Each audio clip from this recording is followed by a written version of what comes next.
밭에 씨를 뿌리면 어떻게 될까요? 이 농부가 씨를 뿌린 사람은 궁금해서 그 다음날 아침에 일찍 일어나서 나가봅니다. 왜 나갈까요? 궁금해서 씨가 나왔나 살피는 것입니다. 어떤 씨는 3일이면 싹이 나오지만은 어떤 씨는 며칠이 지나도 아무것도 나오지 않습니다. 그래서 경험이 없는 이 농부는 어떻게 될까요? 자꾸 걱정이 되니까 손가락으로 땅을 파서 씨가 지금 자라고 있나 싹이 우미 트고 있나 자꾸 살피는 것입니다. 오늘 많은 그리스도인들이 이렇게 합니다. 자꾸 아침마다 일어나서 자기 가슴을 들여다보면서 씨가 올라오고 있나 자꾸 살피는 것입니다. 그리고 안 올라오면 또 실망하고 좌절하고 왜 안 올라왔을까? 오늘 많은 분들이 이런 고민을 하고 있습니다. 성도 여러분, 오늘 우리는 이 문제를 좀 생각해 보려고 합니다.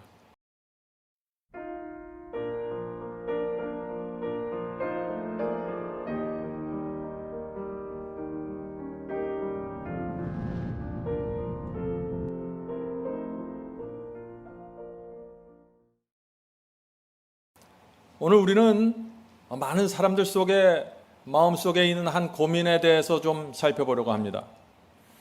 어떤 장로님이 얼마 전에 제게 이런 고민을 보내왔습니다. 목사님, 저는 어렸을 때부터 교회를 다녔습니다. 말씀을 읽었고 전도해서 교회까지 세웠습니다. 오랜 세월 동안 주님을 믿었습니다. 그런데 제 성품이 변화되질 않습니다. 제 문제가 무엇일까요? 하는 질문입니다. 개척교회에서 교회를 세웠는데 성품이 세워지지 않았다는 고민입니다. 오늘 많은 분들이 이런 고민을 하고 있습니다. 성도 여러분, 이런 고민을 풀지 못하면 어떤 생각에 빠지게 될까요? 이런 생각에 빠집니다. 이렇게 오랫동안 믿었는데 변화되지 않는 걸 보니 변화는 불가능한 것이 아닌가? 성경은 거룩함을 말하고 자아를 십자가에 못 박으라고 하는데 왜 나에게는 그 경험이 이루어지지 않을까? 누가 나를 이 사망의 몸에서 건져낼 것인가? 이런 탄식을 하게 되는 것입니다.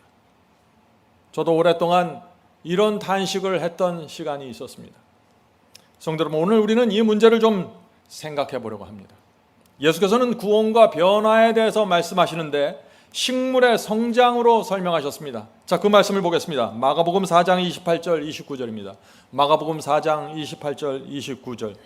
하나님의 나라는, 하나님의 나라에 들어가는 사람들이죠. 하나님의 나라는 사람이 씨를 땅에 뿌린과 같으니 저가 밤낮 자고 깨고 하는 중에 씨가 나서 자라되 그 어떻게 된 것을 알지 못하느니라. 처음에는 싹이요 다음에는 이삭이요. 자, 씨가 땅에 묻히고 나서 자라는데 정작 본인은 모른다는 것입니다. 잘.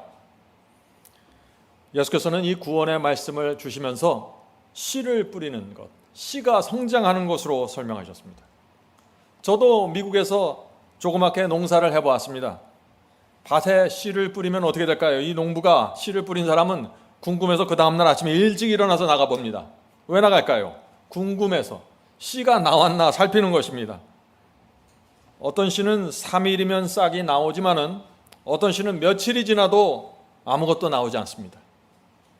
그래서 경험이 없는 이 농부는 어떻게 될까요? 자꾸 걱정이 되니까 손가락으로 땅을 파서 씨가 지금 자라고 있나 싹이 우미 트고 있나 자꾸 살피는 것입니다. 오늘 많은 그리스도인들이 이렇게 합니다. 자꾸 아침마다 일어나서 자기 가슴을 들여다보면서 씨가 올라오고 있나 자꾸 살피는 것입니다. 그리고 안 올라오면 또 실망하고 좌절하고 왜 안 올라왔을까? 성도 여러분, 말씀의 씨를 뿌리면은 믿음으로 기다려야 합니다. 그것은 하나님께서 하시는 거기 때문에 그렇습니다. 그런데 많은 사람들이 왜 싹이 안 나오나, 왜 이삭이 안 나가나, 왜 자라지 않나 자꾸 염려하죠. 마음에 말씀의 씨를 뿌린 지 오래되었는데 내가 느끼기에는 싹도 나오지 않고 변화가 더딘 것 같으면 어떻게 될까요? 그럴 때는 여러분이 액션을 취해야 됩니다. 어떤 액션이냐 하면은 가장 먼저 확인할 것이 있는데 그것은 씨를 확인해야 됩니다. 내 마음에 뿌려진 씨가 정말 진리인지 확인하셔야만 하는 것입니다. 정말 살아있는 말씀의 씨가 내 속에 뿌려져 있는지 확인해야 된다는 것이에요. 죽은 씨를 뿌리면은 아무리 오래 기다려도 나오지 않습니다. 나오지 않는 것이 정상입니다. 팥을 뿌리고 콩을 기다릴 수는 없는 것입니다. 예정론 뿌리면 어떻게 될까요? 우리 마음속에 한번 거듭나면 영원한 구원이라는 그 씨를 뿌리면 어떻게 될까요? 내가 죄를 붙잡고 살아도 은혜가 덮어져서 구원받을 것이라는 그런 교리를 내 마음에 뿌리면 어떻게 될까요? 아무것도 나오지 않습니다. 변화되지 않습니다. 왜 변화되지 않을까요? 그런 복음으로 돌아가면은 죄를 버리고자 하는 간절한 소원과 소망이, 갈망이 생길 수 없기 때문입니다. 의에 대한 간절함이 없습니다. 죄와 불순종으로 살아가도 내 속에 두려움이 없는 것입니다. 성도 여러분, 그래서 우리 그리스도인은 반드시 내가 지금 진리의 씨를 받았고 그것을 정확하게 따라가고 있는지 확인해야 되는 것입니다. 어떻게 확인해야 될까요? 성경 말씀으로 확인하는 것입니다. 그리고 말씀으로 내가 믿고 있는, 내가 붙잡고 있는 이것이 진리임을 확인했으면 그 다음부터는 어떻게 해야 됩니까? 온 마음을 다해서 성령의 역사를 따라가야 하는 것입니다. 말씀과 성령으로 우리의 구원이 이루어지는 것이니까요.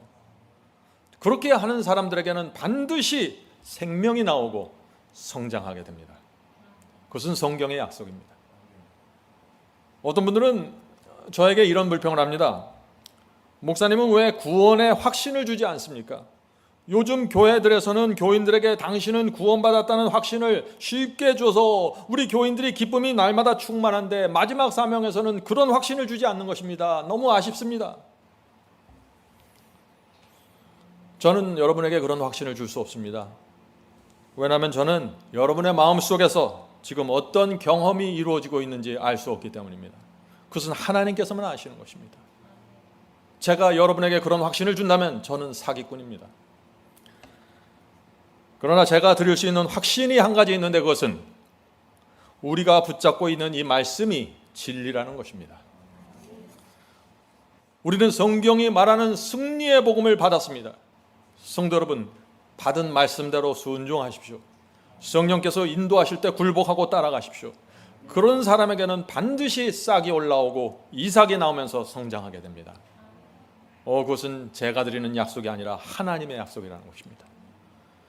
그러나 만약 여러분이 순종하지 않고 우물쭈물하고 성령께서 호소하는데 양심을 붙잡고 흔드는데 모른 척하고 굴복하지 않으면 어떻게 될까요? 변화가 일어나지 않습니다. 내가 진리를 이해하고 동의했어도 변화는 없습니다. 자, 예수님의 말씀을 계속 들어보죠. 마가복음 4장 29절입니다. 마가복음 4장 29절입니다. 처음에는 싹이요 다음에는 이삭이요 그 다음에는 이삭의 충실한 곡식이라 열매가 익으면 곧 낯을 대나니 이는 추수 때가 이르렀음이니라. 성도 여러분, 여기 씨가 뿌려지고 싹이 나오고 이삭이 나옵니다. 예수께서는 이 성장의 매 단계를 말씀하시면서 매 단계를 다 인정해 주셨습니다. 예수께서는 이렇게 말씀하지 않았습니다. 넌 왜 아직도 싹이냐? 너는 아직도 왜 이삭이니? 왜 자라지 않니? 책망하지 않으셨어요. 싹이나 이삭에 열매가 없는데 예수께서 책망하지 않으셨습니다. 왜 그럴까요? 여기에 나오는 이 싹과 이삭은 자신이 받은 빚대로 지금 순종하고 있기 때문입니다. 자신이 확신하는 말씀대로 굴복하고 있기 때문입니다. 그래서 아직 충만한 열매가 맺지 않았지만은 하나님께서 우리의 현재 우리의 모습을 보시면서 만족하고 인정해 주시는 것입니다. 성도 여러분, 그런데 우리가 불순종과 죄를 고집하면은 생명이 없습니다. 그런 사람에게는 싹도 없고 이삭도 없는 것입니다. 씨에서 싹이 났다는 것은 말씀을 받아들이고 성령께서 인도하시는 대로 굴복했다는 증거입니다. 이삭이 되었다는 것은 말씀대로 지금 따라가고 있다는 것입니다. 그래서 각 단계마다 생명이 있고 구원이 있는 것입니다. 각 단계마다 완전한 것입니다. 그런데 어떤 사람들은 처음에 씨가 뿌려지고 굴복하고 말씀을 받고 성령의 인도를 따라서 싹이 나왔습니다. 그런데 더 이상 성장하지 않는 사람들이 있습니다. 그런 사람들이 있어요? 많이 있죠. 왜 그럴까요? 왜 성장하다 멈췄을까요? 계속해서 순종하지 않기 때문이죠. 계속해서 성령께 굴복하지 않기 때문이죠. 왜 계속해서 성령께 굴복하지 않고 계속해서 순종하지 않을까요? 그 마음속에 죄가 들어왔기 때문입니다. 문제는 단순합니다, 여러분들. 우리가 우리 자신을 솔직하게 주 앞에 내려놓고 들여다보면은 문제의 중심에 죄와 불순종이 있고 성령의 거절이 있는 것입니다. 계속해서 성령의 인도를 따르지 않고 계속해서 나를 부인하고 십자가를 지지 않으면은 그때부터는 정지됩니다. 말라서 죽어가게 됩니다. 한 번 생명을 받았다고 무조건 구원이 개런티 되는 것이 아닙니다. 오늘날 기독교에서 그런 말씀이 많이 나가고 있죠. 조심하셔야 됩니다. 계속해서 말씀을 붙잡고 가야 됩니다. 그렇지 않으면 구원을 잃어버리게 되는 것입니다. 내게 생명이 있는 동안만 성장이 가능한 것입니다. 자, 예수께서 열매가 익으면 곧 낫을 대나니 이는 추수 때가 이르렀음이니라 라고 하셨죠. 어떤 분들은 이런 질문을 합니다. 만약 어떤 사람에게 열매가 충분히 익지 못했는데 그 사람이 갑자기 병으로 죽으면 어떻게 합니까? 이제 겨우 싹이 나왔는데, 이제 예수를 영접하고 겨우 싹이 나왔는데 갑자기 사고가 나서 죽으면 그 사람의 구원은 어떻게 되는 것입니까? 라는 질문이죠. 앞에서 제가 대답을 드렸죠. 성도 여러분, 누구든지 자신의 받은 빚대로 완전하게 굴복하고 마음과 생애를 바치면 구원받는 것입니다. 그 사람의 상태에서 내가 받은 빚대로 지금 내게 들려오는 성령의 음성에 굴복하면서 나가는 사람들은 하나님께서 인정해 주신다는 것입니다. 그 사람이 지금 현재 싹의 단계에 있든지 이삭의 단계에 있든지 받은 빚대로 따라가고 순종하는 것이 중요하다는 것입니다. 성도 여러분, 십자가의 강도가 구원 받았습니까? 받았습니다. 그에게 열매가 있었나요? 없었습니다. 그는 겨우 싹이 튼 상태였지만 성령께 완전히 굴복했습니다. 그래서 예수께서 구원을 약속해 주신 것입니다. 성도 여러분, 이 십자가의 강도의 믿음을 가볍게 보시면 안 됩니다. 그의 믿음은 분명했습니다. 유대교회 전체가 그 당시 메시아를 거절했습니다. 십자가 주변 군중 모두가 예수를 향해서 놀리고 침을 뱉었습니다. 그런 상태에서 그 십자가 강도가 주님을 받아들이고 메시아로 받아들인 것입니다. 보통 믿음입니까 이게? 엄청난 믿음이죠. 하나님께서, 예수께서 그 믿음을 보시고 그 믿음 안에 있는 생명을 보시는 것입니다. 구원을 약속해 주셨습니다. 성도 여러분, 이 성경은 사람이 하루아침에 변화되고 열매 맺는다고 말하지 않습니다. 씨가 뿌려져야 됩니다. 시간이 지르고 싹이 나야 됩니다. 다시 시간이 지나고 이삭이 올라와야 됩니다. 다시 시간이 지나면서 열매까지 나가는 것입니다. 시간과 경험이 필요한 것입니다. 내 문제가 무엇인지 쓰러지면서 배우셔야 합니다. 쓰러지지 않으면 교만해서 정신 차리지 못합니다. 어떤 분들은 이렇게 말합니다. 오늘 새벽 기도했는데 내 가슴이 뜨거워지는 것 같더니 내가 뭔가 아주 환상적인 것을 느꼈습니다. 나는 오늘 아침 새롭게 태어나고 변화되었습니다. 오늘날 인터넷에 뒤져보면 이런 간증들이 많이 올라옵니다. 성도 여러분, 여러분이 뜨거운 경험을 했나요? 거기서 멈추면 소용없습니다. 계속해서 진리의 빛을 따라가야 되고 성령의 호소에 굴복해야 됩니다. 그렇지 않으면 여러분의 영이 말라 죽어가게 될 것입니다. 많은 사람들이 이 진리를 모르기 때문에 자꾸 고민하고 엉뚱한 데로 빠져들어가는 것입니다. 신앙이 떨어지고 뜨거움이 사라지는 것 같으면 불안해갖고 어디 가요? 자꾸 부흥에 쫓아다니고 기도원 찾아가는 것입니다. 진리를 모르면 그렇게 되는 것입니다. 감정에 따라서 오르락 내리락 하면서 오늘은 뜨거워서 정말 모든 사람들에게 찬양을 받는 것 같지만 내일은 푹 꺼져 있는 것입니다. 왜 그럴까요? 감정적인 신앙이죠. 감정이 뜨겁다고 성장하는 것이 아니에요. 여러분들의 신앙을 감정으로 측정하면 안 됩니다. 여러분의 신앙은 자라고 변화되고 성장하는 것으로 판단하셔야 됩니다. 자, 많은 분들이 이런 질문을 또 합니다. 목사님, 지난주에 침례를 받았습니다. 은혜가 충만했습니다. 제 몸이 물속에 들어갈 때 제 마음과 생애를 하나님께 바쳤습니다. 그런데 이상하게 자꾸 그 이후에 유혹과 시험을 제가 느낍니다. 남편의 그 못된 성격 때문에 자꾸 시험을 받습니다. 침례를 받았는데 왜 육신에서 충동이 올라옵니까? 하는 질문입니다. 이 질문은 중요하죠? 많은 사람들이 이런 유사한 문제 때문에 혼돈하고 있습니다. 왜 이런 혼돈에 빠질까요? 두 가지를 혼돈하는 것입니다. 우리에게는 본성이 있고 품성이 있습니다. 자, 그래서 우리는 본성이 무엇이고 품성이 무엇인지 정확하게 구분해야 하는 것입니다. 본성이 무엇입니까? 본성은 아기가 어머니 자궁으로부터 나올 때 부모로부터 물려받고 나오는 그 기질과 성향입니다. 이것은 전적으로 내 선택과 내 결정이 아니라 전적으로 유전자를 통해서 부모로부터 물려받은 것입니다. 여기에는 내 책임이 없는 것입니다. 본성은 그래서 아담으로부터 물려받는 것인데 성경은 그것을 뭐라고 합니까? 육신, 육체라고 부르는 것입니다. 우리의 타고난 본성에는, 이 육신에는 교만과 이기심과 더러운 것들로 가득 채워져 있습니다. 그래서 시험을 받으면은 이 본성으로부터 욕심과 정욕과 이기심이 자꾸 중동을 받고 자극을 받는 것입니다. 그러므로 이 본성에서 올라오는 이 충동과 자극을 따라가면 어떻게 될까요? 멸망당하게 되는 것입니다. 성경은 우리의 타고난 본성을 무엇이라고 해요? 육체라고 합니다. 그래서 육체 이퀄 본성입니다.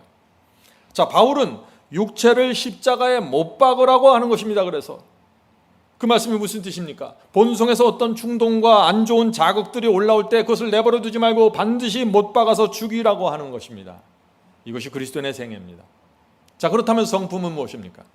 성품은 내가 부모로부터 물려받는 것이 아닙니다. 성품은 타고난 것을 말하는 것이 아닙니다. 성품은 각 사람이 자라면서 그리스도 안에서 형성하는 것입니다.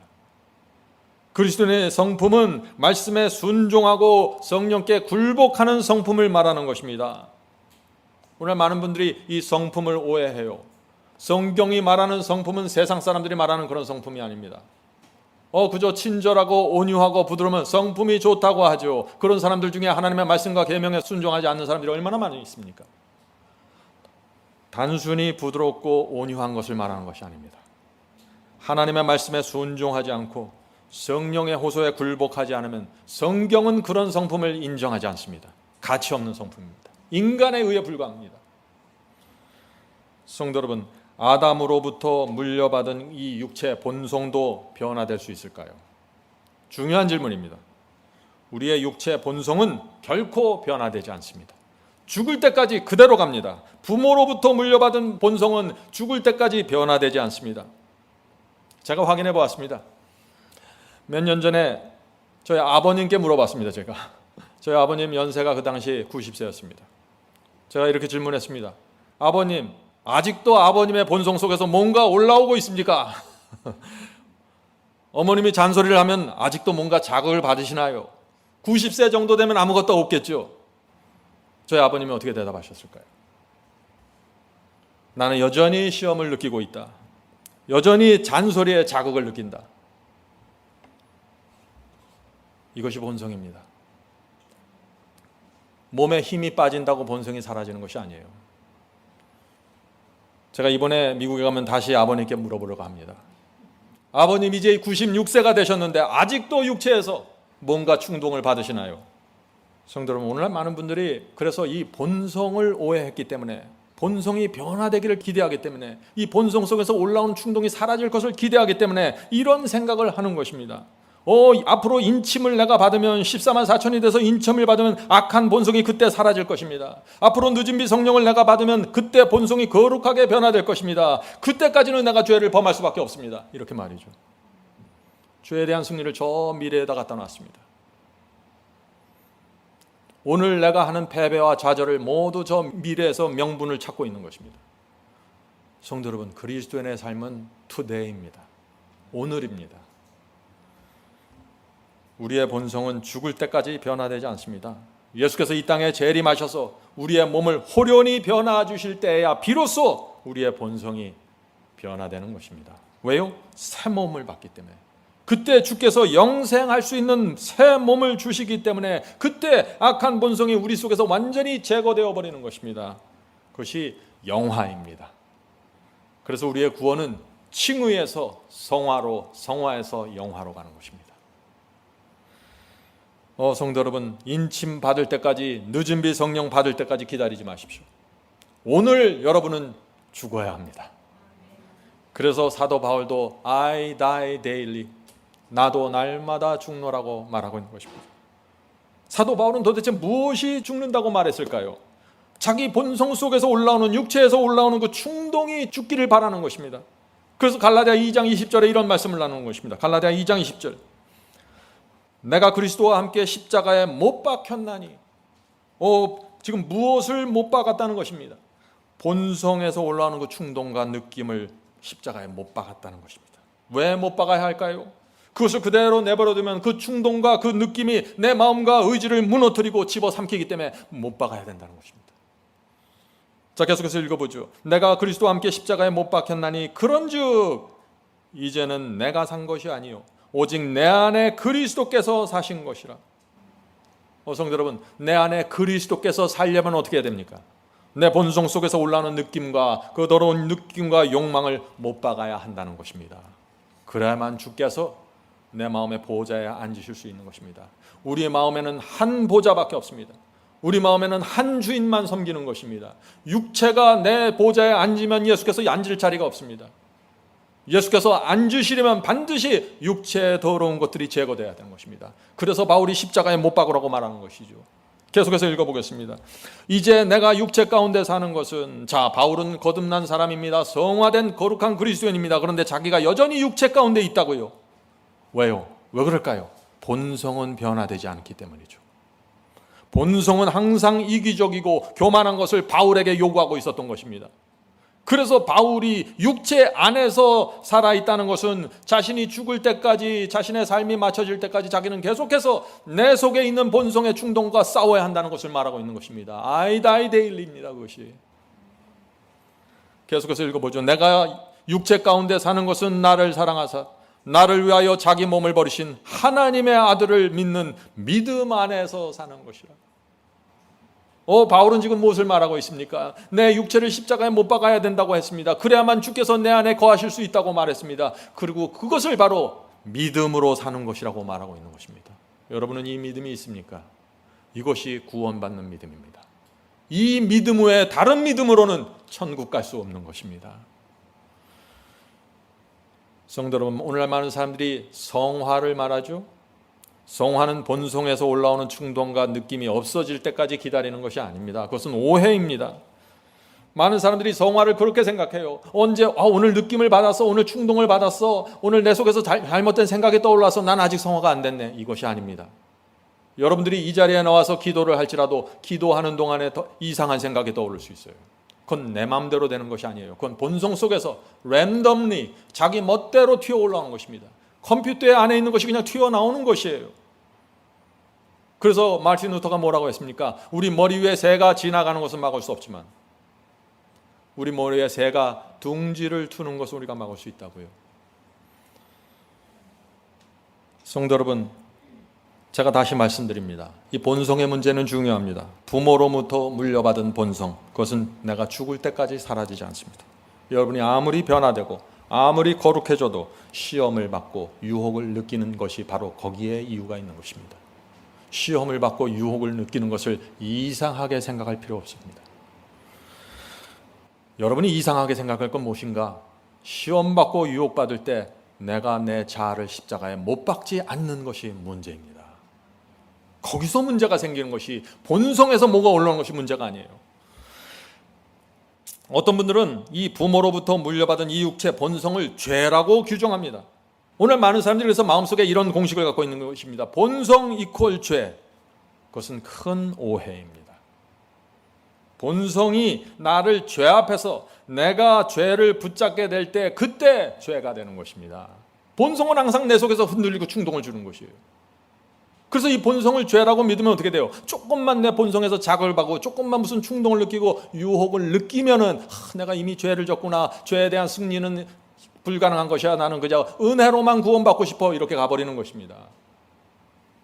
성도 여러분, 본성이 나를 제압해서 내가 죄를 붙잡게 될 때 죄가 되는 것입니다. 다시 말해서 죄는 내 마음과 성품에서 이루어지는 나의 결정과 선택입니다. 자, 이제 질문을 드립니다. 씨가 죽어서 싹이 트고 성장해서 열매가 맺히는 것은 무엇입니까? 지금 이런 활동은 어디에서 이루어지는 것입니까? 본성입니까? 성품입니까? 어디입니까? 성품입니다. 왜요? 본성은 변하지 않고 사라지지 않고 그냥 가는 것이에요. 성품만 자라나는 것입니다. 아무리 성화되고 거룩해져도 본성에서는 계속해서 충동이 올라오고 잘못된 정서들이 들어옵니다. 그런 상황 속에서 바로 성품이 변화되는 것입니다. 이것이 경건의 신비입니다. 제자들과 사도들 모두 본성에서 올라오는 욕망과 충돌하면서 싸웠습니다. 그래서 변화된 사람들입니다. 여러분만 특별하게 다른 길을 걸어갈 것이라고 기대하지 마십시오.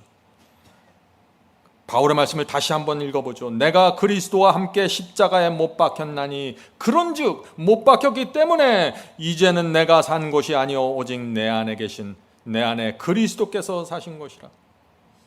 성도 여러분, 이것이 그리스도의 성품을 드러내는 비결입니다.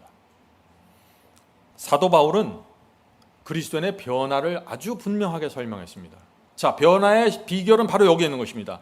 사도 바울은 그리스도인의 변화와 성장을 설명하면서 내가 육체를 따를 것인가 성령을 따를 것인가 결정하라고 촉구하고 있는 것입니다. 자, 로마서 8장 4절부터 8절 보겠습니다. 로마서 8장 4절부터 8절.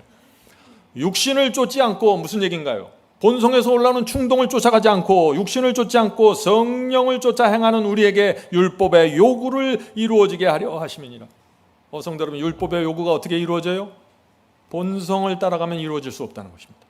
성령께서 내게 인도하시고 호소하실 때 따라가라는 것입니다.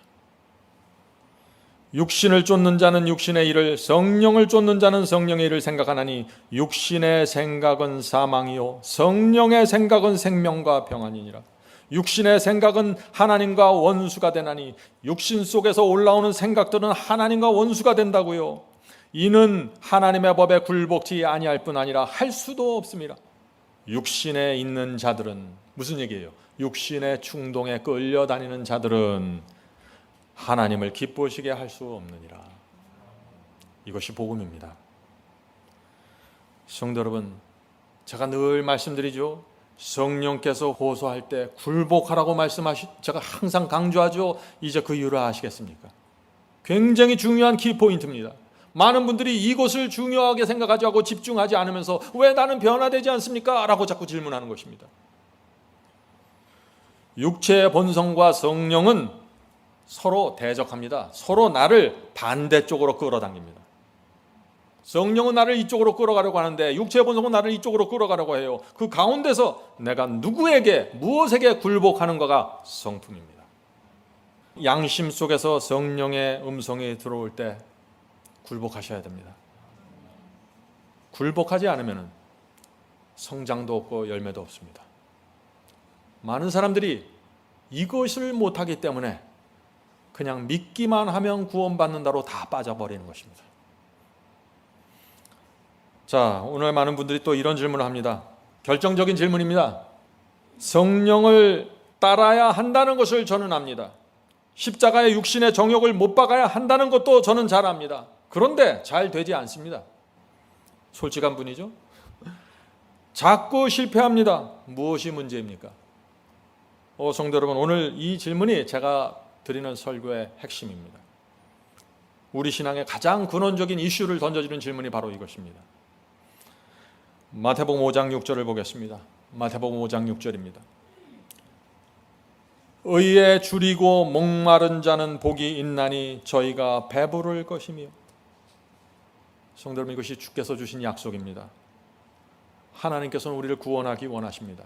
우리를 구원하기 위해서 당신의 아들 십자가에 매다셨습니다. 그런데 많은 사람들이 구원을 받지 못합니다. 왜 그럴까요? 의에 줄이고 목마르지 않았다는 것입니다. 의를 너무나 사모해서 내가 줄이고 목말라야 하는데 그런 사람들이 너무나 적다는 것입니다. 죄에 대한 깊은 고통이 없다는 것입니다. 그런 사람에게는 어떻게 해요? 배부름이 없고 의의 풍요로움이 없다는 것입니다.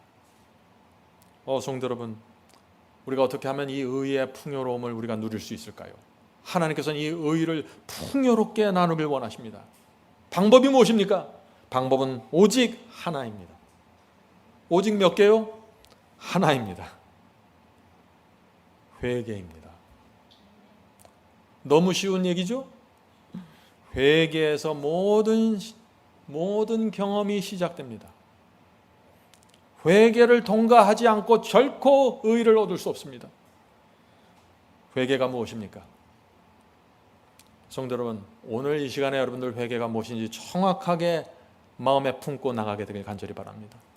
회개는 죄에 대한 거룩한 슬픔입니다. 회개가 뭐라고요?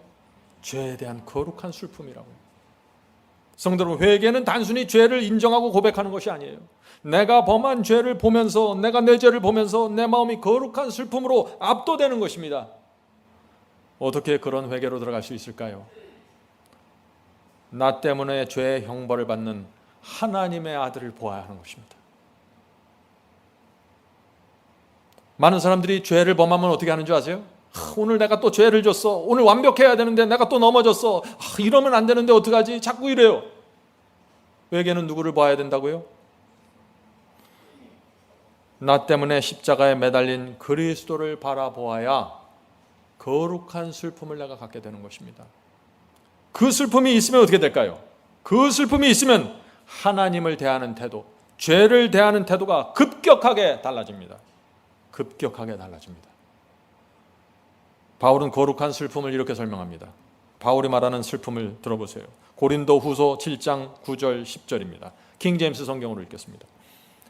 너희가 슬퍼함으로 sorrow입니다.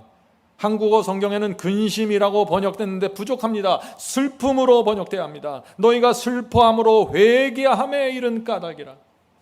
성도 여러분, 회개는 후회하는 것이 아닙니다. 회개는 걱정하는 것이 아닙니다. 회개는 내 잘못된 행위를 후회하는 것이 아닙니다. 회개는 내 죄가 하나님을 죽였다는 사실 때문에 내가 고통스러워하는 것입니다. 슬퍼하는 것입니다. 내 죄가 내 아버지를 죽인 것입니다. 회개는 하나님께 대한 깊은 죄송함을 갖게 되는 것입니다. 그래서 이런 회개를 하면은 빚진 자의 심령으로 들어가게 되는 것입니다.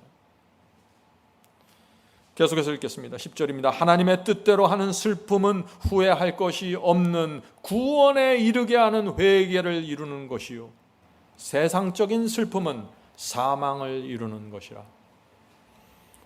성도 여러분, 구원에 이르는 회개가 있습니다.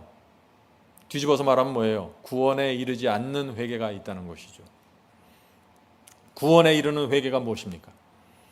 죄에 대한 거룩한 슬픔입니다. 하나님께 대한 죄송합니다. 십자가에 매달린 그리스도를 생각할 때 내 영혼에 아픔이 있어야 되는 것입니다. 그런 회개를 하면은 구원에 이르게 된다는 것입니다. 그런 사람은 온 마음으로 주님을 섬기게 되고 죄를 미워하게 됩니다. 두 주인을 섬기지 않게 됩니다. 싹이 트고 이삭이 올라와서 열매까지 나가게 됩니다. 거룩한 슬픔입니다. 성도 여러분, 여러분은 이 죄에 대한 거룩한 슬픔이 있습니까? 오늘 많은 사람들의 문제가 바로 여기 있는 것입니다. 죄에 대한 고통과 슬픔이 없습니다. 아쉬움이 있습니다. 후회가 있습니다. 그러나 거룩한 슬픔이 없는 것입니다. 십자가를 바라볼 때 영혼의 통증이 없습니다. 구원과 회개를 너무나 얄팍하게 이기적으로 생각합니다. 나만 복만 받고 되고 나만 천국에 가면 되는 것이에요. 하나님의 입장은 생각하지 않는 것입니다. 마음과 생애를 드리는 경험을 너무나 가볍게 생각합니다. 얄팍하게 신앙생활합니다. 그래서 참된 신앙이 뭔지 보질 못하는 것입니다. 거기에는 교회가 책임이 있습니다. 오늘날 교회는 교인들에게 너무나 구원을 쉽게 선언해 주죠. 천주교에서는 일주일에 한 번 교회 가서 신부에게 내가 죄를 범했습니다 라고 고백하면 용서해 줍니다. 그리고 일주일 동안 또 마음대로 살다가 주말에 교회 가서 또 고백하면 또 죄가 용서됩니다. 평생 이런 식으로 살아가게 되는 것이죠. 성도 여러분, 오늘날 개신교회는 다른가요? 오늘날 개신교인들은 천주교인들보다 더 깊은 회개를 하고 있습니까? 제가 볼 땐 거의 비슷합니다. 회개가 얄팍합니다. 그래서 성장하지 않는 것입니다. 물론 성경은 누구든지 주님께 나오면 죄를 용서받을 수 있다고 하죠. 그러나 동시에 성경은 너희가 죄를 슬퍼함으로 회개에 이른다고 말하고 있는 것입니다. 자, 바울의 말씀을 다시 한번 보겠습니다. 하나님의 뜻대로 하는 슬픔은 회개할 것이 없는 구원에 이르게 하는 회개를 이루는 것이요, 세상적인 슬픔은 사망을 이루는 것이라. 바울은 세상적으로 슬퍼하면 사망에 이른다고요. 세상적으로 슬퍼하는 것이 어떤 것인가요? 세상적으로 죄를 범하고 세상적으로 슬퍼해요. 예를 들면 이런 것입니다. 어떤 사람이 거짓말을 했습니다. 어떤 사람이 사기를 쳤습니다. 그래서 회개하고 슬퍼하는데 슬퍼하는 이유가 문제라는 것입니다. 무엇 때문에 슬퍼해요? 내 평판이 망가져서 슬퍼하는 것입니다. 내 인기가 떨어져서 슬퍼하는 것입니다. 내 죄가 드러나서 교회에서 무슨 직을 못 받게 돼서 자꾸 슬퍼하는 것입니다. 그것이 세상적인 슬픔입니다. 내 죄가 드러나서 가족들이 나를 아버지로 인정 안 해준다는 것입니다. 그래서 자꾸 슬퍼하는 것이에요. 울면서 슬퍼합니다. 겉으로 볼 땐 진짜 울어요. 그런데 그 우는 이유가 다른 데 있는 것이에요. 그런 회개를 하면 어떻게 된다고요? 사망에 이른다고요. 성도 여러분, 오늘 우리가 거룩한 슬픔을 이해해야 됩니다. 나 때문에 하나님의 아들이 죽었다는 슬픔이 있어야 됩니다. 그 슬픔이 있으면 모든 것이 달라지게 됩니다. 내 인생의 모든 것이 달라집니다. 내 마음의 구석구석이 완전히 달라집니다. 동기가 순결해지고 생각이 깨끗하게 되고 계획이 정확하게 의의 길에 올라가 있는 것입니다. 왜요? 거룩한 슬픔 때문에 그런 것입니다. 그런 사람은 반드시 성장하고 변화됩니다. 그것이 하나님의 약속입니다. 성도 여러분, 회개는 내가 억지로 짜낼 수 있는 게 아니죠. 회개는 하나님께서 주시는 선물이라고 했습니다. 회개는 선물입니다. 그래서 이 회개는 받는 것입니다. 누구에게 받을까요? 하나님께 받아야 됩니다. 자, 그런데 이 회개의 선물을 하나님께 받는 방법이 무엇일까요? ask입니다. 구해야 하는 것입니다. 하나님, 저는 회개하고 싶습니다. 오랫동안 주님을 믿었지만 회개가 뭔지 모르겠습니다. 잘 이해가 안 됩니다. 저에게 알려주시고 가르쳐주시고 그 회개의 선물을 허락해 주시옵소서. 이렇게 나가서 간구해야 하는 것입니다. 의를 간절히 사모하고 구하는 사람들은 그래서 결국에는 이 회개의 심령을 받게 되는 것입니다. 마태복음 7장 7절입니다. 마태복음 7장 7절. 구하라 그리하면 너에게 주실 것이요 찾으라 그리하면 찾아낼 것이요 문을 두드리라 그리하면 너에게 열릴 것이니. 하나님께서 선물을 주십니다. 그런데 앉아서 입만 벌리면 받아먹는 선물이 아니에요. 구하라고 그랬습니다. 찾으라고 그랬습니다. 성도 여러분, 그래서 기도해야 하는 것입니다. 정말 여러분이 필요한 만큼 간구하세요. 영적 투쟁에 지친 성도들은 기도하게 될 것입니다. 주님, 이제 더는 더 이상 이런 식으로 살고 싶지 않습니다 라고 고민에 빠진 성도들은 주 앞에 나가 회개하는 심령을 달라고 매달리게 될 것입니다. 의를 사모하는 성도들, 저도 영적으로 많이 지쳐있는 상태에서 주 앞에 나갔습니다. 그전엔 나가질 않았어요. 그전엔 내가 회개를 만들어내려고 했어요. 하도 안 되니까 이제 도대체 무엇이 문제인지 모르겠습니다. 주님, 그럴 때 제가 살려달라고 기도하는 것입니다. 그런 기도가 응답이 될까요? 반드시 응답하시는 것입니다. 하나님께서 왜 그렇게 절박하게 나오는 영혼들에게 이 회개의 선물을 주실까요? 그냥 말 한마디 하면 툭툭 던져주지. 그렇게 던져주면 이게 자기가 받은 선물이 뭔지도 모르고 살아요. 그 가치를 모르기 때문에. 성령께서 내 속에 역사하셔서 죄에 대한 거룩한 슬픔과 고통을 주십니다. 죄를 범할 때마다 내가 간절한 심령으로 주 앞에 나가서 내 죄를 내려놓고, 주여 제가 이 죄를 범했습니다. 제가 어떻게 하면 좋을까요? 그렇게 할 때 내 영혼 속에 통증을 주십니다. 그래서 다시는 이 죄에 대한 아주 진절머리를 나게 만드는 것입니다. 그것이 죄를 버리는 것입니다. 성도 여러분, 이런 경험으로 들어간 사람들은 성령께서 알려주실 때 굉장히 조심하게 됩니다. 함부로 죄의 선을 넘어지 않게 되는 것입니다. 이런 사람들은 어떻게 될까요? 삶이 말씀에 따라 개혁이 됩니다. 죄가 떨어져 나가게 됩니다. 말과 행동이 조심스럽고 순결해집니다. 직장에서 사업에서 깨끗한 마음으로 일하게 됩니다. 하나님께서 나와 함께 하신다는 확신을 갖고 살게 됩니다. 이것이 그리스도인의 삶입니다. 성도 여러분, 성경은 분명합니다. 성경은 죄의 삭은 사망이라고 선포합니다. 그것이 무슨 뜻인가요? 많은 분들이 이 말씀을 오해해요. 죄의 삭은 사망이다. 죄를 많이 집으면 그때 지옥 가나 보다. 아니에요. 단 하나의 죄도 우리에게 영생을 빼앗아 간다는 것입니다. 에덴 동산에서 아담과 하와가 단 하나의 죄를 범했을 때 에덴 동산을 떠나야 됐던 것처럼 그 구원의 원칙이 그대로 유지되는 것입니다. 단 하나의 죄도 그리스도의 십자가 피가 아니면 도무지 용서받을 길이 없는 것입니다. 그래서 보혈이라고 부르는 것입니다. 우리가 그것을 죄는 우리를 하나님으로부터 분리시킵니다. 단 하나의 죄를 마음에 품고 있으신 경험이 있습니까? 단 하나의 죄를 내가 마음에 품고 있고 고집하면은 다른 말씀과 계명들을 순종할 수가 없어요. 마음이 더럽혀졌기 때문에 그렇습니다. 그래서 죄를 범하면은 두려움과 정죄를 느끼게 되는 것입니다. 죄는 무서운 것입니다. 성도 여러분, 그렇다면 우리가 죄를 범했을 때 어떻게 해야 될까요? 포기하고 자포자기 해야 되나요? 아니죠. 그리스도의 사랑과 자비를 바라보라는 것입니다. 내 죄를 용서하기 위해서 십자가에 매달린 그리스도를 바라보아야 하는 것입니다. 바라보는 자들은, 그 주님의 희생과 은혜를 깊이 바라보는 자들은 반응하게 되는데, 그것이 무엇이에요? 그것이 회개입니다. 그것이 회개예요. 회개는 선물입니다. 그래서 광야에서 불뱀에 물린 이스라엘 백성들이 고통 속에서 죽어가고 있었습니다. 그때 하나님께서 어떻게 하셨나요? 모세에게 장대의 구리뱀을 만들어서 높이 들라고 하셨습니다. 그 높이 들린 구리뱀을 바라본 자들은 어떻게 되었습니까? 회복되었습니다.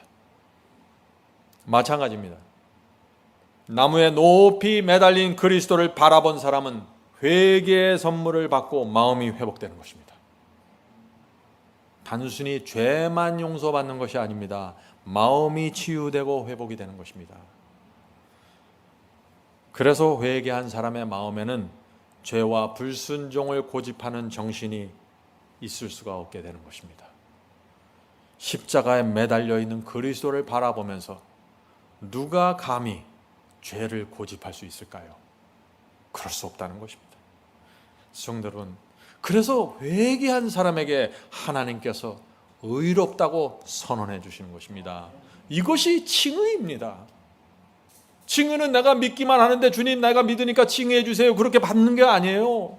칭의는 어떤 법적인 선언에서 끝나는 것이 아닙니다. 그것은 내용이 있는 것입니다. 성도 여러분, 구원의 도는 단순합니다. 누구든지 거룩한 슬픔을 갖고 회개를 하면 칭의를 받고 성화와 거룩한 굴복으로, 완전한 굴복으로 들어가게 되는 것입니다. 모든 경험의 시작은 그런데 어디예요? 회개입니다. 회개에서 시작하는 것입니다. 참된 회개를 들어가면 어떻게 돼요? 성령께서 마음과 생애를 지배하게 됩니다. 그렇게 될 때 성장하고 자랄 수 있게 되는 것입니다. 열매가 보이게 되는 것입니다. 성도 여러분, 우리가 거룩한 이 슬픔을 가지고 회개하면은 하나님께서 우리를 보실 때 단 한 번도 죄를 범한 적이 없는 나로 보시는 것입니다.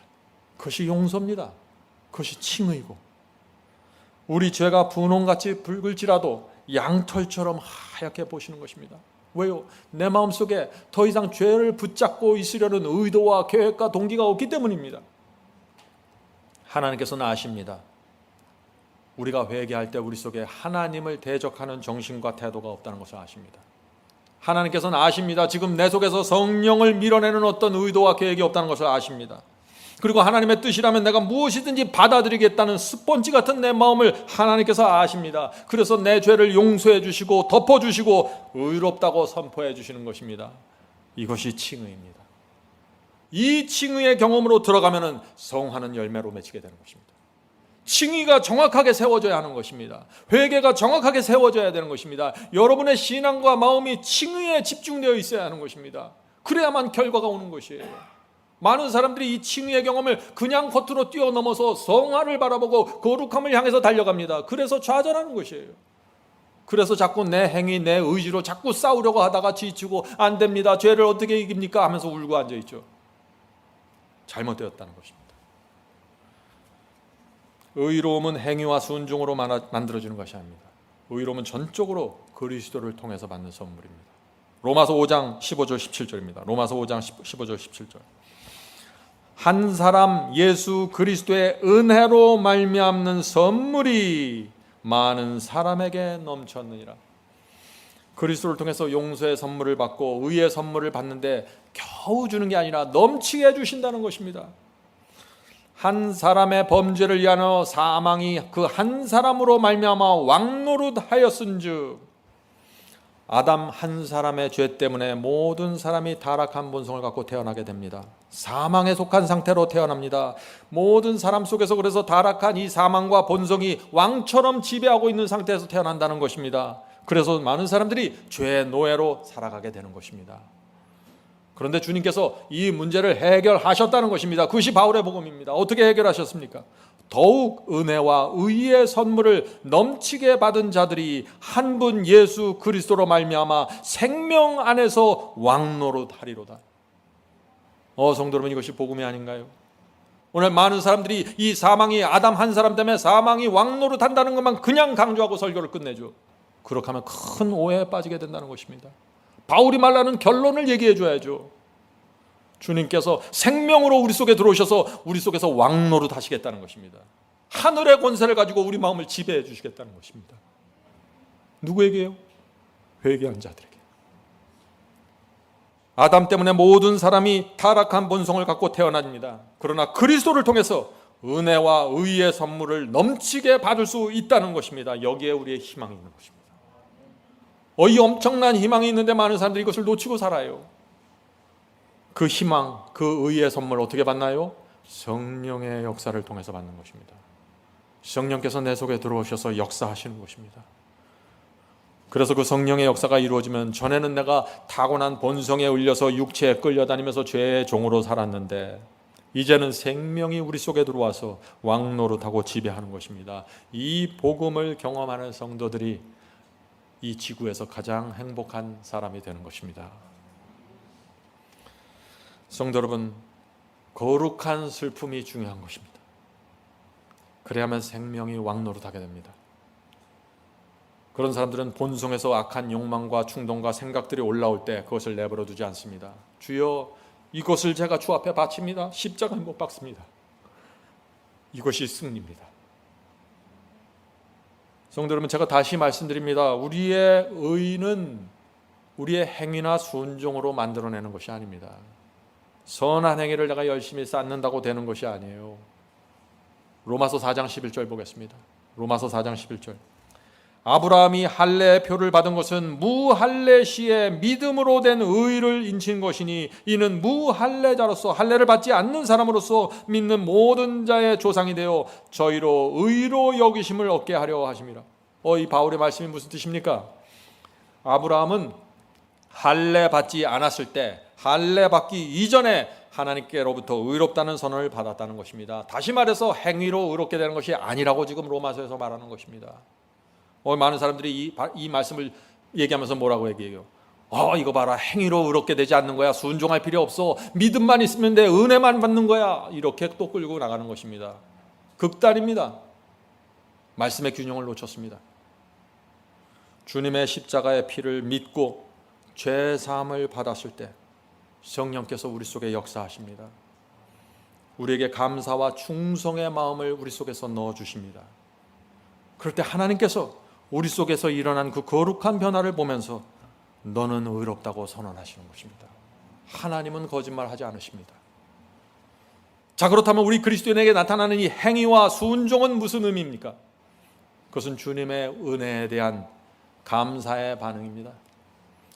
주님의 은혜가 너무나 감사해서 내가 순종하게 되고 내가 충성하게 되는 것입니다. 그것이 의의 열매로 맺어지는 것입니다. 내 마음에 감사와 충성이 없는데 어떻게 열매를 맺어요? 그것은 돌을 닦는 것이죠. 스가랴 3장 보겠습니다. 스가랴 3장 4절입니다. 스가랴 3장 3절 4절입니다. 여호수아가 더러운 옷을 입고 천사 앞에 섰는지라. 자, 여호수아는 지금 죄를 범했습니다. 그래서 의의 옷이 더럽혀졌습니다. 자, 여호와께서 자기 앞에 선 자들에게 명하사 그 더러운 옷을 벗기라 하시고 여호수아에게 이르시되 내가 네 죄가를 제하여 버렸으니 내게 아름다운 옷을 입히리라 하시기로. 성도 여러분, 지금 하나님께서 여호수아의 죄를 용서해 주십니다. 근데 용서해 주실 때 어떤 일이 생겼어요? 더러운 옷이 벗겨지고 아름다운 옷이 입혀지는 것입니다. 더러운 상태 그대로 용서해 주는 것이 아닙니다. 거룩한 슬픔으로 회개하면 이런 일이 생긴다는 것입니다. 더러운 옷이, 더러운 마음이, 더러운 동기가 벗겨지면서 아름다운 옷, 정결한 옷이, 정결한 마음이 입혀지는 것입니다. 이것이 회개할 때 이루어지는 믿음으로 말미암는 의의 경험입니다. 성도 여러분, 우리가 이 경험 속으로 들어가야 될까요? 이것이 우리의 인생의 목적이 되어야 됩니다. 항상 주님을 바라보면서 이 말씀을 기억하셔야 되는 것입니다. 로마서 6장 보겠습니다. 로마서 6장 7절입니다. 로마서 6장 6절 7절. 우리가 알거니와 우리 옛사람이 예수와 함께 십자가에 못 박힌 것은, 자, 회개한 사람은 옛사람을 십자가에 못 박는다는 것이죠. 그래서 전에는 세상에 속해서 이것이 불가능했습니다. 세상에 내가 육에 속했을 때는 내 자신을, 내 옛사람을 십자가에 못 박는 것이 불가능한 것입니다. 어쩌다 한 번은 되겠죠. 계속해서 안 되는 것입니다. 그런데 회개하면 이것이 가능해진다는 것입니다. 죄의 몸이 멸하여 다시는 우리가 죄에게 종노를 하지 아니하려 함이니 이는 죽은 자가 죄에서 벗어나 의롭다 하심을 얻었습니다. 분명하죠? 의롭다 하심이 뭔가요? 칭의가 뭔가요? 죄에서 벗어나야 됩니다. 죄에서 벗어나 의롭다 하심을 얻었습니다. 많은 사람들은 죄가 있는 상태에서, 죄를 품고 있는 상태에서, 죄를 붙잡고 있는 상태에서 의로움을 받으려고 자꾸 나갑니다. 그럼 어떻게 돼요? 의도 못 얻고 성화도 불가능한 것입니다. 성도 여러분, 칭의, 의롭다 하심은 우리의 마음이 정결하게 되는 과정입니다. 회개를 통해서 말이죠. 죄를 입으로 시인하고 고백한다고 자동적으로 의롭게 되는 것이 아니라는 것이에요. 데살로니가전서 4장 7절 보겠습니다. 데살로니가전서 4장 7절. 하나님이 우리를 부르심은 부정케 하심이 아니요 거룩케 하심이니. 하나님이 우리를 부르시는 이유는 분명합니다. 무엇인가요? 거룩하게 하기 위해서요. 그 우리를 거룩하게 하실 그 목적을 위해서 성령께서 우리에게 말씀하시고 호소하시고 의의 길로 인도해 주신다는 것입니다. 얼마나 감사합니까? 성도 여러분, 그래서 참된 회개는 칭의로 인도하고 칭의는 성화의 열매를 만들어가는 것입니다. 회개, 칭의, 성화는 하나의 선으로 연결되는 경험입니다. 이것이 별개의 경험으로 따로 떨어져서 독립적으로 돌아가는 것이 아닙니다. 이 셋은 서로 깊이 연결되어 있는 것입니다. 한 마음에서 이루어지기 때문에 그런 것입니다. 그러므로 이런 말을 하면 안 되는 것입니다. 나는 회개했는데 성화가 안 됩니다. 나는 회개했는데 열매가 없습니다. 어떻게 된 겁니까? 무엇이 문제인가요? 회개에 문제가 생긴 것입니다. 칭의에 문제가 있습니다. 그래서 성화가 안 되는 것입니다. 성화가 중요한 것이 아니에요. 칭의에 집중하셔야 됩니다. 회개에 집중하셔야 돼요. 그러면 성령께서 성화의 길을 인도해 주시는 것입니다. 어떤 분들은 또 이렇게 생각합니다. 칭의는 선물입니다. 맞습니다. 그런데 성화는 내 의지와 내 노력으로 만들어내는 것입니다. 아닙니다. 칭의도 회개도 성화도 성령의 역사로 이루어집니다. 성화를 우리 인간의 의지와 노력으로 생각하면 어떻게 될까요? 나 혼자 열심히 혼자서 투쟁하고 싸우다가 지치고 좌절하게 됩니다. 안 되는가 보다 하고 포기하게 됩니다. 성도 여러분, 우리의 의지와 노력으로는요 계속해서 자아를 십자가에 못 박을 수가 없습니다. 우리는 그렇게 강한 존재들이 아닙니다. 지쳐서 쓰러지게 됩니다. 결국. 그래서 성령의 역사가 필요한 것입니다.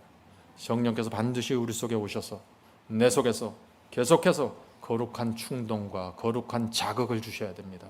내 속에서 은혜로 지배해 주셔야 됩니다. 내 마음을 부드럽게 해 주셔야 됩니다. 내 마음을 은혜롭게 해 주셔야 됩니다. 그래야만 미움과 자아가, 섭섭함이, 잘못된 감정과 정서들이 십자가에 못 박히게 되는 것입니다. 성령의 역사입니다. 이것이 이루어져야 열매가 나타나는 것입니다. 열매는 숨길 수 없는 것입니다. 마태복음 3장 8절 보겠습니다. 마태복음 3장 8절. 그러므로 회개에 합당한 열매를 맺고, 이것이 침례 요한의 기별이죠. 회개하면 어떤 열매가 나타나요? 성품의 열매가 나타나는 것입니다. 회개하면 무슨 열매가 나타나요? 성품에서 열매가 나타나는 것입니다. 하늘의 성품이 나타나는 것입니다. 그리스도를 닮는 성품이 나타난다는 것입니다. 아무리 우리가 많은 죄를 범했을지라도 정말 주 앞에 나가 죄를 내려놓고 거룩한 슬픔으로, 죄에 대한 통증으로 내가 회개를 하면은 고상하고 아름다운 향기를 내가 받게 되는 것입니다. 그 향기를 풍기게 되는 것입니다. 성도 여러분, 오늘 우리는 칭의와 성화에 대해서 정확한 이해와 깨달음을 가져야 되는 것입니다. 칭의는 무엇입니까? 칭의는 천국 가는 비자라고 합니다. 칭의는 천국 가는 비자이고 성화는 천국 시민의 성품입니다. 자, 옛날에 미국에 한번 가려면은 쉽지 않았습니다. 그죠? 광화문에 가서 미국 대사관에서 비자를 받기 위해서 인터뷰를 해야 되는데 새벽부터 나가서 줄을 섰어야 돼요. 미국 영사가 인터뷰할 때 무엇을 확인합니까? 이 사람이 미국에 가면 미국의 법을, 질서를 잘 지키면서 살 것인지를 확인하는 것입니다. 마찬가지입니다. 십자가의 피로 칭의를 받는 사람은 천국 가는 비자를 받는 것입니다. 그 비자, 천국 가는 비자를 받는 사람은 천국 시민의 성품이 있는지 증명해야 하는 것입니다. 그것이 성화의 과정입니다. 천국 시민의 성품이 무엇입니까? 하나님께 영광을 돌리는 성품입니다. 고린도전서 10장 31절입니다. 고린도전서 10장 31절. 그런즉 너희가 먹든지 마시든지 무엇을 하든지 다 하나님의 영광을 위해서 하라. 성도 여러분, 어떻게 우리가 하나님께 영광을 돌릴 수 있을까요? 시험과 유혹이 올 때 나를 십자가에 못 박는 것이 하나님께 영광 돌리는 것입니다. 내가 낮아지면 하나님께 영광이 돌아가는 거고 내가 높아지면 실패하는 것입니다. 그것이 성품의 성화입니다. 어떤 사람이 시험을 줄 때, 어떤 사람이 나를 무시할 때 내가 자아를 십자가에 못 박고 성령께 굴복하면은 그것이 하나님께 영광 돌리는 것이고 성화가 되는 것입니다. 시험이 올 때, 유혹이 올 때마다 그래서 우리는 성화될 수 있는 기회를 받게 되는 것입니다. 내가 하늘 천국 시민이라는 사실을 증명할 수 있는 기회를 받게 되는 것입니다. 그래서 성령께서 순간마다 우리에게 알려주시는 것입니다. 뭐라고 알려주시나요? 성령께서 저 불쌍한 사람을 도와줘라, 저 사람을 위로해줘라, 저 사람의 죄를 용서해줘라, 하나님께 영광을 돌려라, 저 왼수를 불쌍히 여겨라, 용서해줘라. 그것이 하나님께 영광을 돌리는 거야.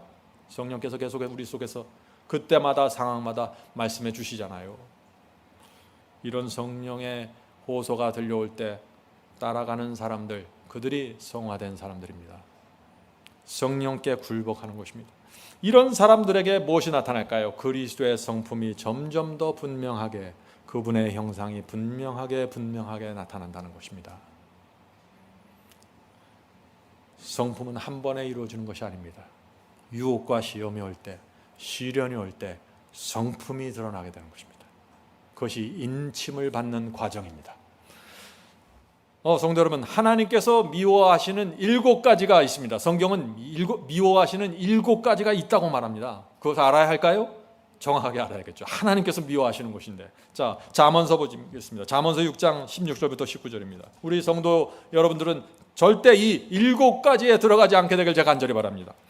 여호와께서 여호와의 미워하시는 것, 곧 그 마음에 싫어하는 것이 7가지니, 자, 7가지죠. 곧 교만한 눈과, 여호와께서 무엇을 미워하신다고요? 교만한 눈으로 형제를 바라보는 것, 무시하는 눈으로 형제를 바라보는 것, 나보다 못하게 보이는 사람을 무시하는 눈으로 바라보는 것, 미워하신다는 것입니다.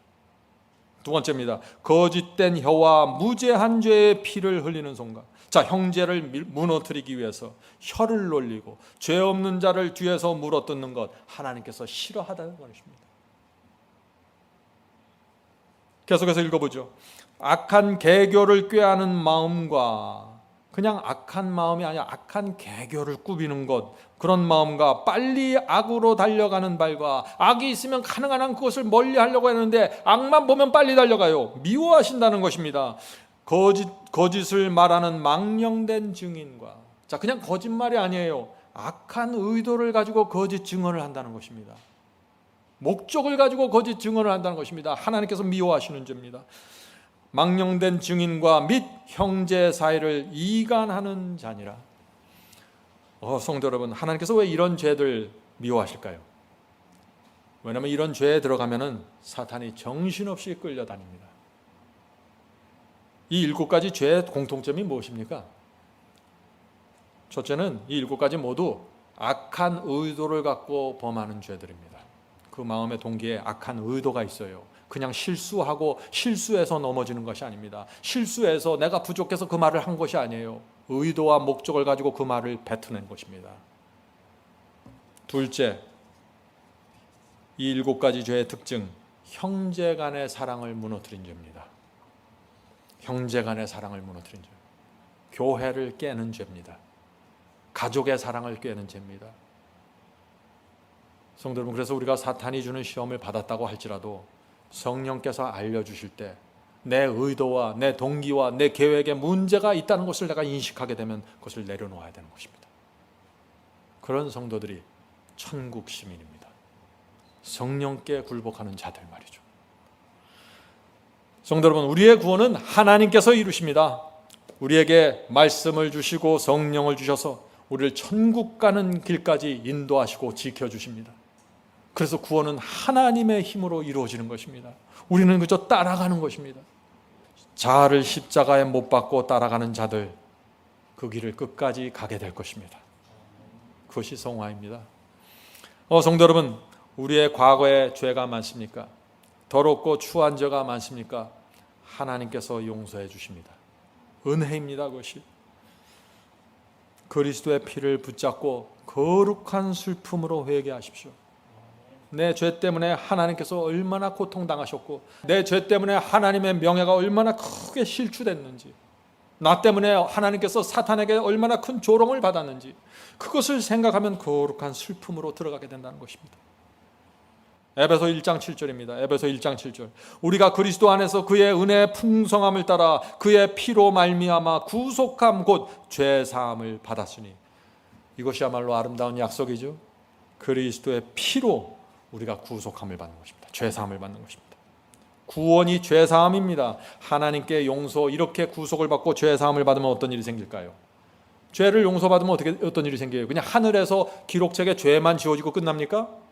이 땅에 있는 우리에게 일이 변화가 생긴다는 것입니다. 어떤 일이 생길까요? 우리 마음속에 죄책감이 사라지게 됩니다. 하나님께서 용서하시는데 죄책감을 갖고 살면 안 되겠죠. 죄책감이 사라지고 죽었던 영혼이 희망과 기쁨으로 살아나게 됩니다. 죄를 용서받았습니다. 사형수가 면책받은 것입니다. 생명이 마음과 몸에 흘러 들어가면서 치료가 일어나게 되는 것입니다. 에너지가 생기고 우울하고 낙담한 마음이 사라지게 되는 것입니다. 실제적인 변화가 일어나는 것입니다. 하나님의 용서는 파워입니다. 능력으로 우리에게 들어오는 것입니다. 그 능력을 누리셔야 돼요. 죄사함을 받을 때 하나님의 능력을 누리십시오. 그래야 우리가 이 길을 끝까지 갈 수 있는 것이에요. 하나님께서는 용서하셨다고 하면서 맨날 머리 숙이고 다니면 그것이 무슨 하나님의 백성이겠어요. 요한일서 5장 12절 보겠습니다. 요한일서 5장 12절. 아들이 있는 자에게는 생명이 있고 하나님의 아들이 없는 자에게는 생명이 없느니라. 성도 여러분, 우리에게 생명이 있는지 어떻게 알 수 있을까요? 하나님과 진리를 위해서 사는 것이 내게 큰 최고의 행복과 보람이 되는지 보면 알 수 있습니다. 헌신과 봉사가 내게 큰 기쁨이 되면 그것은 생명이 있는 사람입니다. 내 인생을 희생의 제단에 드리면서 나는 여전히 부족합니다 라고 생각하면 내게 생명이 있는 것입니다. 그런 사람은 생명에서 생명으로 계속해서 가게 될 것입니다. 디도서 3장 5절 보겠습니다. 디도서 3장 5절. 우리를 구원하시되 우리의 행한 바 의로운 행위로 말미암지 아니하고 오직 그의 긍휼하심을 쫓아. 성도 여러분, 주께서 우리를 왜 구원하십니까? 우리같이 못난 사람, 부족한 사람을 하나님께서 도대체 왜 구원하실까요? 우리를 불쌍히 여기기 때문입니다. 여러분들, 여러분의 말 안 듣는 자녀들이 맘대로 살면서 허랑방탕하는데 왜 자꾸 도와주십니까? 왜 자꾸 집으로 받아주세요? 이유가 뭐예요? 불쌍하기 때문 아니에요? 하나님께서도 마찬가지세요. 불쌍하기 때문에 받아주시는 것입니다. 그리고 불쌍하게 보시기 때문에 우리 속에서 역사해 주시는 것입니다. 그 역사가 뭔가요? 그의 긍휼하심을 쫓아 중생의 씻음과 성령의 새롭게 하심으로 하셨나니. 성도 여러분, 중생의 씻음과 새롭게 하심을 받기 원하십니까? 원하시면은 성령께서 역사하실 때 납작하게 엎드리셔야 돼요. 다른 길이 없습니다. 성령 앞에서 나를 내세울 때 아무것도 이루어지지 않습니다. 이렇게 간구하셔야 됩니다. 성령님 인도하시는 대로 제가 따르겠습니다. 성령께서 시키는 대로 제가 굴복하겠습니다. 내 마음과 성품을 당신의 손으로 빚어 주시옵소서. 주님의 뜻을 내 속에 이루어 주시옵소서. 주 앞에 엎드려 기다리오니 진흙과 같이 날 빚으사 당신의 형상 만드소서. 찬송가의 가사 같은 내용이죠. 이런 기도를 드리는 사람들이 하나님께 구원받는 자들입니다. 자, 이제 말씀을 마치도록 하겠습니다. 성도 여러분, 성경에 용서와 회개와 징후와 성화에 대한 많은 말씀들이 나옵니다. 그런데 오늘 많은 사람들이 그 중에서 한 말씀만 빼갖고 그것을 주장합니다. 그래서 길을 잃어버리는 것입니다. 여러분이 용서를 이해하기 원하고 회개를 이해하기 원하고 칭의와 성화를 이해하기 원하면, 정말 그 경험을 하기 원하면은 삼각형을 붙잡고 있어야 돼요. 적어도 3개 이상의 서로 다른 것을 말하는 성경절을 붙잡고 있어야 돼요. 어떤 때는 사각형의 말씀을 붙잡고 있어야 돼요. 그래야만 주께서 주시는 경험의 전체를 하나의 그림 안에서 이해할 수 있는 것입니다. 어떤 분들은 오늘 제가 나눈 말씀이 생소하고 잘 이해가 되지 못했을 수도 있을 것입니다. 그런 분들은 오늘 말씀을 여러 번 들으시면서 씹어보시길 바랍니다. 성령께서 가르쳐 주실 것입니다. 여러분이 어디서 넘어지고 있다는 것을 말이죠. 성도 여러분, 내가 오해하고 있는 것이 무엇인지 살펴보셔야 됩니다. 내가 무엇을 놓쳤는지, 내가 어떤 경험에서 넘어져 있는지 묵상하셔야 됩니다. 말씀을 읽고 들을 뿐 아니라 묵상하셔야 됩니다. 묵상이 중요합니다. 모든 것을 나를 위해서 바치신 그리스도를 묵상하셔야 됩니다. 그렇게 하면은 저와 여러분 속에서, 이 교회에서 놀라운 역사가 이루어질 것입니다. 정말입니다. 이 오늘 우리가 나눈 이 말씀, 참된 회개와 거룩한 슬픔과 칭의와 의로움과 성화의 이 말씀을 우리가 정말 이해하고 나면은 어떻게 될까요? 우리 속에 사랑과 은혜가 넘치게 될 것입니다. 생애를 주님께 바치는 사람들이 이 교회에서 나타나기 시작할 것입니다. 주님께서 인생에 새로운 의미를 주셨다는 것을 깨닫는 자들이 여기서 나올 것입니다. 한 마음으로 연합해서 기도하는 모습들이 나타나게 될 것입니다. 생명의 빛이 흘러나가게 될 것입니다.